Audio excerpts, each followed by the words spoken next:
Pababa na po tayo sa barko. Ayan na.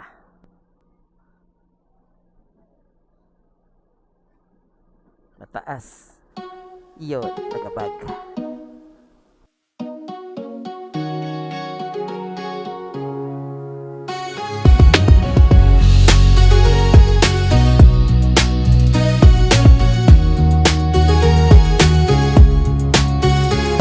Naka-ready na ba ang camera?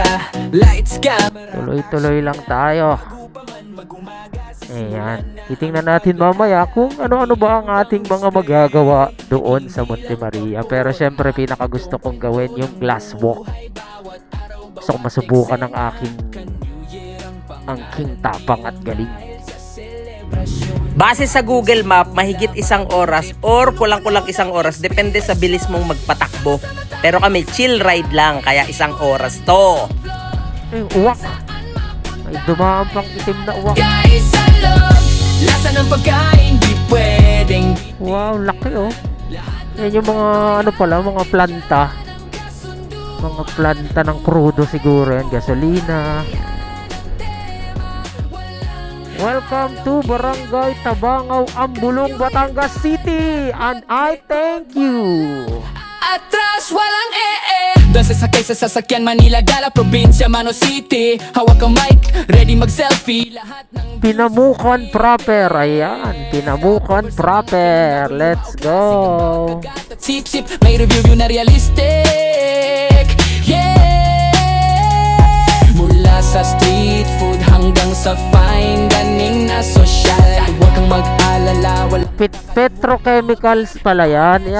Pabrika ng mga mga petrolyo. Mga crudo, gasolina. Yan. Ayan oh. Oh, ang lalaki oh. Ay, grabe oh. Tapos lalabas din si Godzilla. Makikipag-away. Wow, ang ganda ng flood control dito oh. Ayan. Mukhang matibay. Ayun, tanaw na natin ang Monte Maria. Ewan ko yun talaga ang tawag dyan eh. Hindi ko pa alam ang tawag talaga sa lugar na yan. sa likod ng camera, lahat ay makikita. Kwento-kwentuhan with friends, with family, with you. Ang bawat tagumpay at aral yan ang isi-share ko. Walang script, walang pilit, puso lang ang Ayan, ito na! Monte Maria! Ayan oh. Kita niyo ba yan? Aakyat tayo dyan mamaya mga ka-New Year.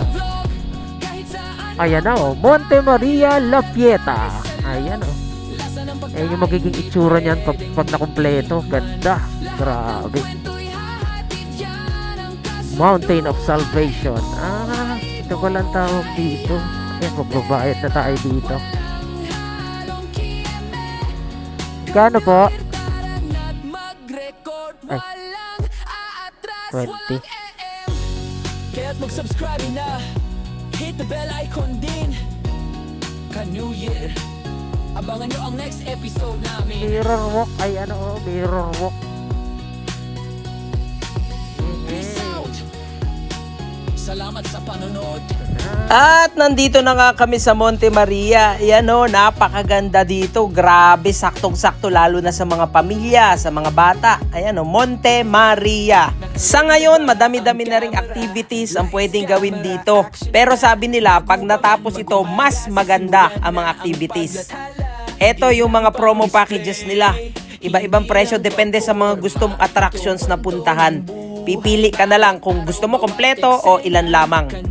At simulan na nga natin dahil nakabili na kami ng ticket. Let's go! Ito yung kanilang food court. Meron din namang kainan pero sa ngayon hindi pa ganun kakumpleto. Makakakain ka lang dyan ng mga kwek-kwek, mga kikya, mga siomay. Ayan, meron din namang rice. Ayun na nga sa itaas namin yung glass walk oh. At una namin pinasok ito. Parang kwarto na puno ng mga salamin. Pagpa ula-ulaga ka nga ay mapapaumpog ka sa bubog. Kaya dapat hawakan mo muna kagaya ng ginagawa ni Joshua Garcia na yan oh. Ayan, ganyan dapat. Atras, walang Doon sa sakay sa sasakyan, Manila, Gala, probinsya, Mano City. Hawak ang mic, ready mag-selfie. Lahat ng views, pretty. Stopover sa mga kainan bago lumaog. Ang Monte Maria Glass Walk o tinatawag ding Miracle Walk, ang kauna-unahang glass walkway sa bansang Pilipinas. Abay, siya ka na, kainaman. Ito ay may haba na 118 meters at meron namang taas na 45 meters. Akala mo hindi mataas pero pag nasa taas ka na, abay, nakakalula! Kung hindi ka matatakotin sa matataas na lugar o kaya naman gusto mong ma-overcome ang fear of heights mo, ito ang para sa'yo. Located ito sa Barangay Pagkilatan, Batangas City. Punta na! Tema, walang halong kiyeme. Kanyu yerda. At ito naman yung mirror deck nila para ka naglalakad sa ulap. Kasi may salamin yung buong sahig niyan ay salamin. Kaya nagre-reflect sa ulap. Kaya para ka naglalakad sa ulap, paulit-ulit ka naman eh. Kita kwento-kwentuhan with friends, with family.